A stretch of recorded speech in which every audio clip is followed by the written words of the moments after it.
Hello Dehradun, कैसे हैं आप सभी लोग दोस्तों। मैं आपका दोस्त विवेक मैपुरी एक नए कॉन्सेप्ट के साथ आज आपके सामने प्रस्तुत हूँ।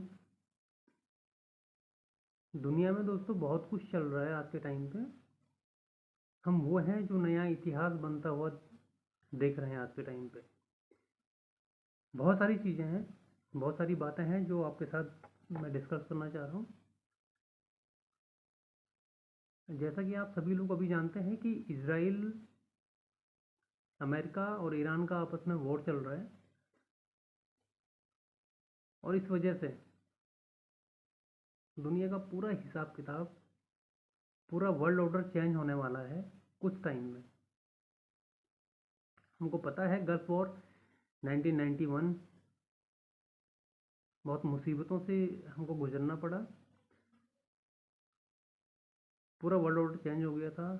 इराक पे किस तरह से अटैक हुआ अमेरिका के द्वारा, तेल के लिए, डॉलर्स के लिए और अपनी सत्ता के लिए। किस हिसाब से एक बड़ी मछली छोटी मछली को हमेशा खाने की कोशिश करती है। आप सभी लोगों को पता है कि बिल्कुल ही नया कॉन्सेप्ट और बिल्कुल ही नए तरीके से मैं आज आपके साथ बात करना चाह रहा हूँ इस मुद्दे पे, क्योंकि बहुत सेंसिटिव मुद्दा है। मिडिल ईस्ट में आग लगी हुई है, आप सभी लोग जानते हैं। और हम ये नहीं कह सकते हैं कि ये आग यहाँ तक नहीं पहुँचेगी, क्योंकि हम बहुत करीब हैं इस आग के। बहुत ज़रूरी है मिडिल ईस्ट हमारे लिए, बहुत ज़रूरी है ईरान हमारे लिए, बहुत ज़रूरी है इजराइल हमारे लिए, बहुत ज़रूरी है अमेरिका हमारे लिए, क्योंकि हमारा बहुत ज़्यादा एक्सपोर्ट अमेरिका के लिए होता है। टेक्नोलॉजी आती है इजराइल से और तेल आता है, पूरा एनर्जी का पूरा सोर्स हमारे पास ईरान और मिडिल ईस्ट से आता है। तो बहुत ज़रूरी है ये मुद्दे, क्योंकि इंडिया कहीं ना कहीं इन्वॉल्व होगा, आज नहीं तो कल, और होना ही पड़ेगा, क्योंकि हमारे पास इसके अलावा दूसरा ऑप्शन है नहीं। मैं एक बहुत छोटा सा व्यापारी, बहुत छोटे मोटे काम करता हूँ देहरादून में, और क्योंकि मुद्दा ये बहुत बड़ा है इसलिए मुझे आज आपके सामने आना पड़ रहा है। क्या करें हम। हमने देखा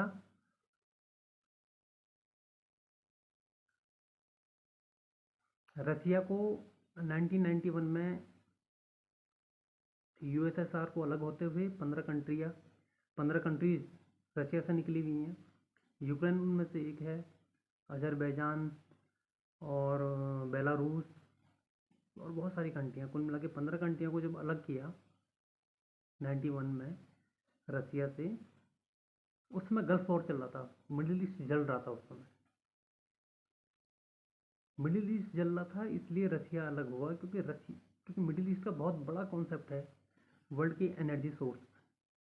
आज भी हम देख पा रहे हैं बहुत टाइम से मार्केट सेंसेक्स आज ऑलमोस्ट सेंसेक्स 2400 पॉइंट डाउन गया आज की डेट में, और हम अछूते नहीं हैं इसमें। पूरा एनर्जी का पूरा सोर्स हमारा मिडिल ईस्ट से आता है, और अगर हम आज भी नहीं संभल पाए, आज भी हम अपने आप में ही घुसे पड़े रह गए, तो फिर ये हमारी गलती हुई कहीं ना कहीं। हमको जवाब देना पड़ेगा हमारी आने वाली पीढ़ी को, हमारे आने वाले भविष्य को, हमारे आने वाले हर उस शख्सियत को जो हमसे जवाब मांगेगी। उसको बताना पड़ेगा कि हम इस टाइम पे जब देश लूट रहा था, इस टाइम पे जब हम केवल तमाशा देख रहे थे, हम किसकी तरफ स्टैंड कर रहे थे, हम किसकी तरफ झुके हुए थे, हम क्या कर रहे थे उस टाइम पे। मुझे ज़रूरत नहीं थी वीडियो बनाने की, लेकिन वीडियो बनाना पड़ रहा है क्योंकि मैं समाज का हिस्सा समझता हूँ, मैं समाज का हिस्सा हूँ, क्योंकि आप लोगों के बीच में मुझे मज़ा नहीं आता किसी की जय जयकार करने में।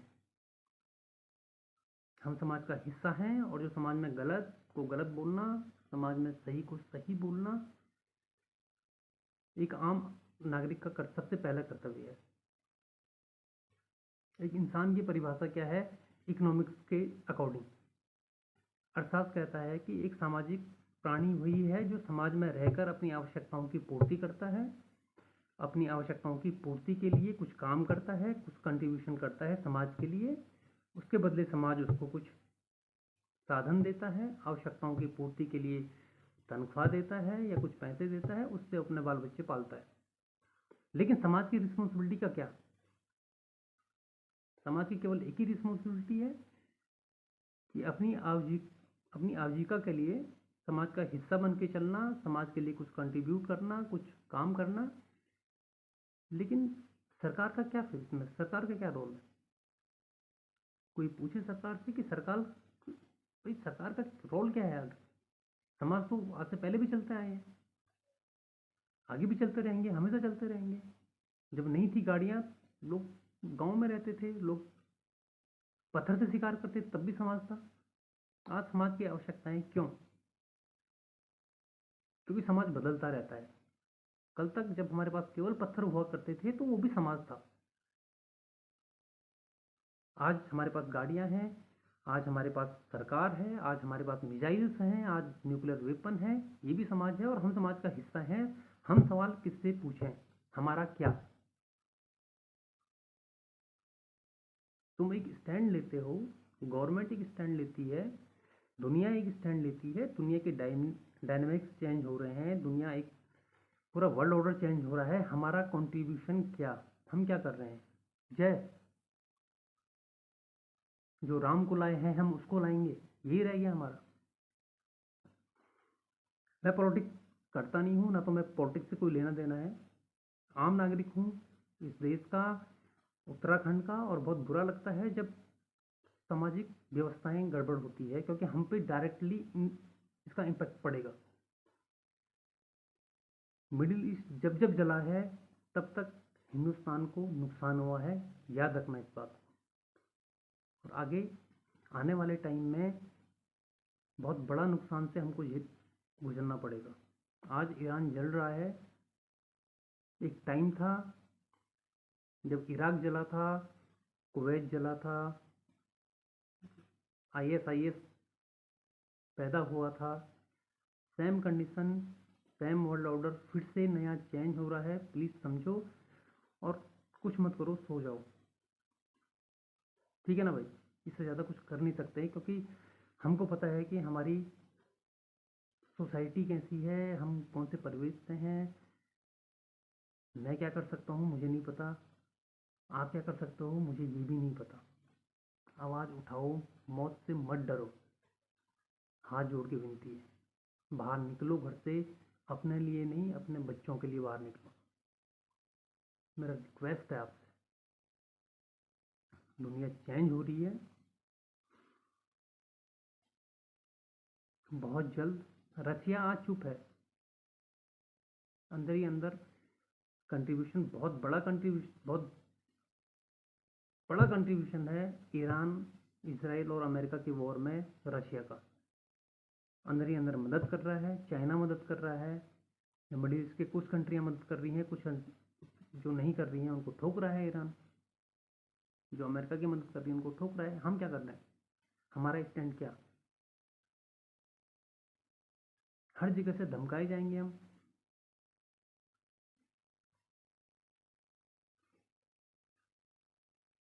पूरी दुनिया से हमको कोई इतना कॉम्प्रोमाइज़ करना सही नहीं है।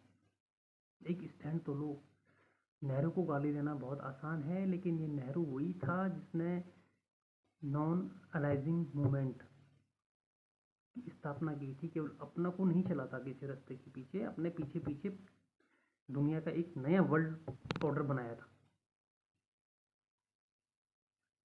उस समय की बात है जब कोल्ड वॉर का चल रहा था। 1945 में जब सेकेंड वर्ल्ड वॉर ख़त्म हुआ था, उसके बाद हम आज़ाद हुए थे 1947 में।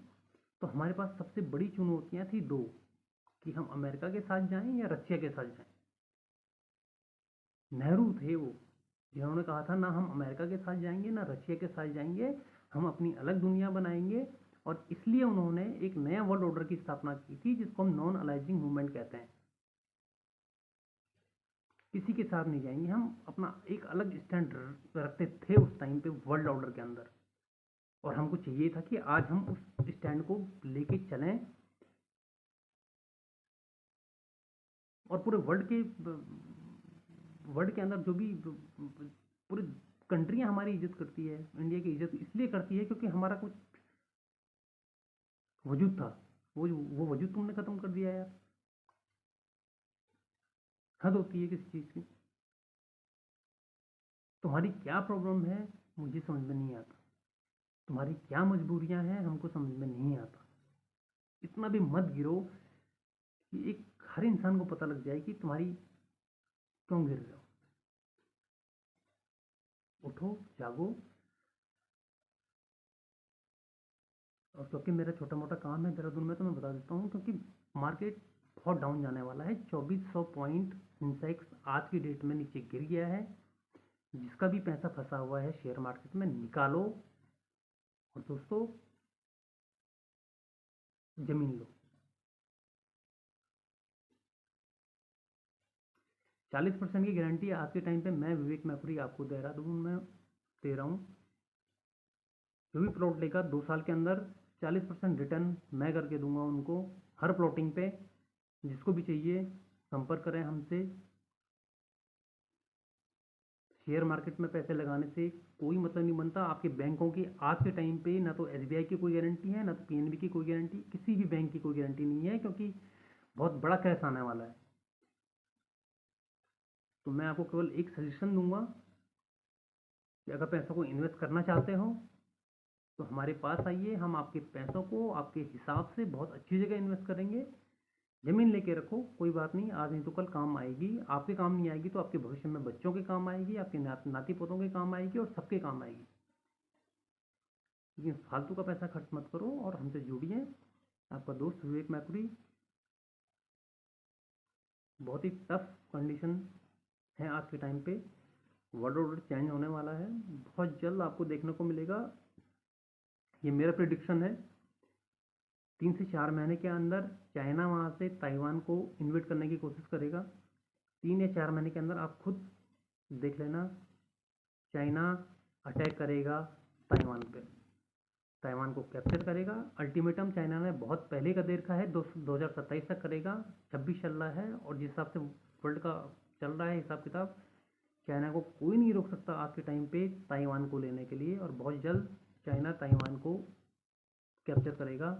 आप भी यही हैं, मैं भी यही हूँ, और आप देख लीजिएगा। हमारा क्या, हम लोग आम आदमी हैं, आम पब्लिक है इंडिया की। कौन जागेगा भाई? जागना पड़ेगा, अपने बारे में सोचना पड़ेगा, अपना एक नया स्टैंड रखना पड़ेगा। और इससे पहले कि दुनिया में कुछ चेंजमेंट हो, अपना हिसाब किताब ठीक करना पड़ेगा हमको। गलत को गलत बोलना पड़ेगा, सही को सही बोलना पड़ेगा। और केवल बोलने से बात नहीं है, सही का साथ देना होगा और गलत का साथ छोड़ना होगा। याद रखिएगा, यही एक ऑप्शन बच जाता है हमारे पास आज के टाइम पे, कि हम अगर गलत को गलत बोलते हैं, कौन गलत है कौन सही है ये आप लोग समझदार हैं। और अगर आपको समझ में नहीं आ रहा आज के टाइम पे कि कौन गलत है कौन सही है, तो फिर आप माफ़ कीजिएगा मुझे। या तो आप समाज के लायक नहीं हैं, और समाज ने आपको एक्सेप्ट कर रखा है तो आप, अच्छी बात है, समाज में सबका अधिकार है। लेकिन आपको समझ में नहीं आ रहा है अगर कि कौन सही है कौन गलत है, किसका साथ देना चाहिए किसका साथ नहीं देना चाहिए, तो ऐसे लोगों को समाज को, ऐसे लोगों से सबसे ज़्यादा नुकसान है।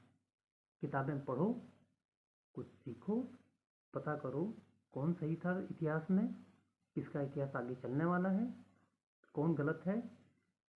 अपने लिए, अपने बच्चों के लिए, अपने आने वाले समाज के लिए एक अच्छा संसार बना के दो।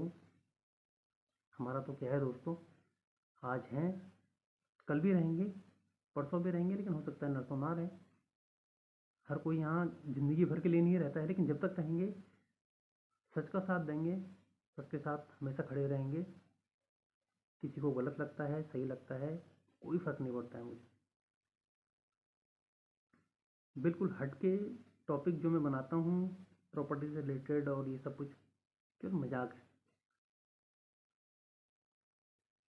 तो दुनिया की कंडीशन इतनी ख़राब हो कि लोगों को ये पता नहीं कि हमको जीना कैसे है, तो ऐसे मुर्दे समाज के लिए क्या ही कर पाएंगे हम भी। थोड़ा किताबें पढ़िएगा, समझिएगा किसका इतिहास में क्या कंट्रीब्यूशन रहा। व्हाट्सएप कम चलाओ, फेसबुक कम चलाओ, किताबें ज़्यादा पढ़ो, यही उम्मीद है आपसे। और समझो दुनिया में क्या है। जो आप अपने बच्चों के लिए चाहते हैं वो आपके लिए किसी ने करा हुआ है।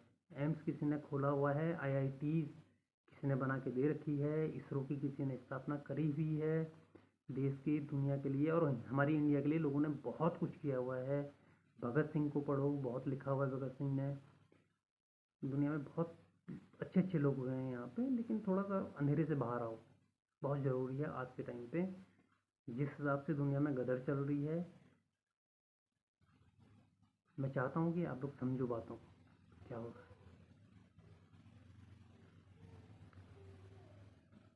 अगर आप चाहते हैं कि मैं इसी तरह से आपसे बात करता रहूँ, ये मेरी पहली वीडियो है किसी अलग टॉपिक पे, प्लीज़ लाइक कीजिए, लाइक मत कीजिए या डिसलाइक कीजिए, सब्सक्राइब कीजिए ताकि मैं रोज़ आपको इस तरह से प्रदान करता रहूँ, और सपोर्ट कीजिए अगर आपको लगता है तो। थैंक यू, प्रणाम।